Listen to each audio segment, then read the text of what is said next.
in northern Gaza of violating a ceasefire agreement, which was extended an additional 2 days Monday for the release of 20 more hostages held captive by Palestinian militants in exchange for Palestinians held in Israeli prisons, most without charge. 11 Israeli women and children freed by Hamas entered Israel last night. 33 Palestinian prisoners released by Israel arrived early today in East Jerusalem and the West Bank town of Ramallah. The deal for 2 additional days of ceasefire has raised hopes for further extensions, which would allow more aid into Gaza. Israel says it remains committed, though, to ending Hamas's 16-year rule over Gaza. Meanwhile, the United Nations Children Fund, UNICEF, is calling for a lasting peace to the conflict and a ceasefire, warning the situation is dire in Gaza but devastating for children, particularly those with untreated war wounds. James Elder is a UNICEF spokesperson. So hospitals are full, they're overflowing. The emergency wards with boys and girls, shrapnel wounds, horrendous burns. They're not just on hospital beds inside with these incredible health staff, incredible doctors, nurses working around the clock, but they're out of space. It's a war zone. So you've got children in car parks, in gardens, on beds, everywhere. Then, of course, you've got, hundreds of thousands of children who are not in school, who are in very overcrowded camps, who are cold, it's starting to rain, who do not have enough food, do not have enough water, who are now at risk of a disease outbreak. It's a horrendous situation. Some 6,000 children in Gaza have been killed since Israel began its bombing after the Hamas terrorist attack on October 7th in the south of Israel, which killed some 1,200 people. The death toll in Palestine has topped 14,000.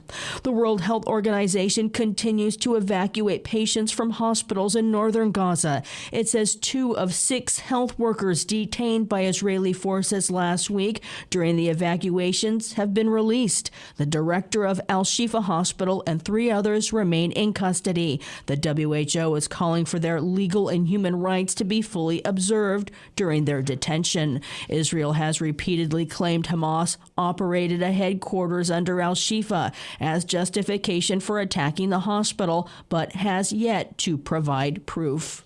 The WHO says Al-Shifa Hospital, Gaza's largest, is now no longer able to function due to lack of water, fuel, medical supplies, food, and staff, and recent military incursions. The Biden administration has told Israel it must operate with far greater precision in southern Gaza if it renews a ground campaign aimed at eradicating Hamas. Meanwhile, Qatar's foreign ministry, which has helped negotiate the ceasefire, says it's pushing for an end to hostilities and a permanent ceasefire. A man pled not guilty to attempted murder Monday in connection with a weekend shooting of 3 Palestinian and Palestinian-American young college students in Burlington, Vermont, an attack that is being investigated as a possible hate crime. The 3 young men were shot and injured Saturday while walking near the University of Vermont campus. 2 were wearing a Palestinian scarf. 48-year-old Jason Eaton was arrested Sunday and made a brief court appearance from jail Monday. He's charged with 3 counts of attempted murder that could send him to life in prison. Sarah George is Chittenden County's state attorney. These are 3 life felonies, and although we do not yet have evidence to support a hate crime enhancement, I do want to be clear that there is no question this was a hateful act. 2 were struck in their torsos. 1 was hit in the lower extremities. 2 of the men are in stable condition. The other is suffering much more serious injuries. They all remain hospitalized.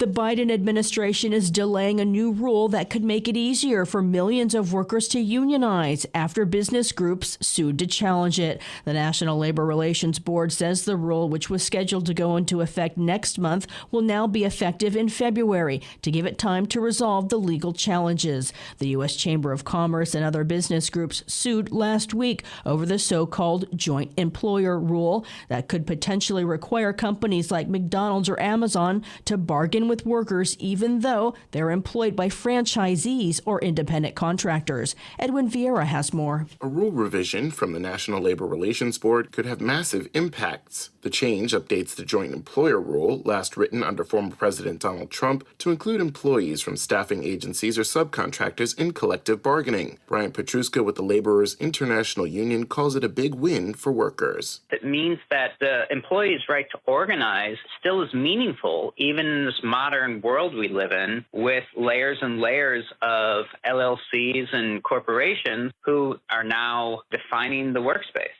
The U.S. Chamber of Commerce is suing to stop it, saying it'll create chaos. Unless struck down, it goes into effect in February. I'm Edwin J. Vieira for Pacifica Network and Public News Service. Rosalind Carter, former First Lady, will be memorialized today by her husband, Jimmy Carter, and multiple presidents. The tribute service at Glen Memorial Church in Atlanta falls on the second of a 3-day schedule of public events celebrating the former lady and global humanitarian who died November 19th. She was 96.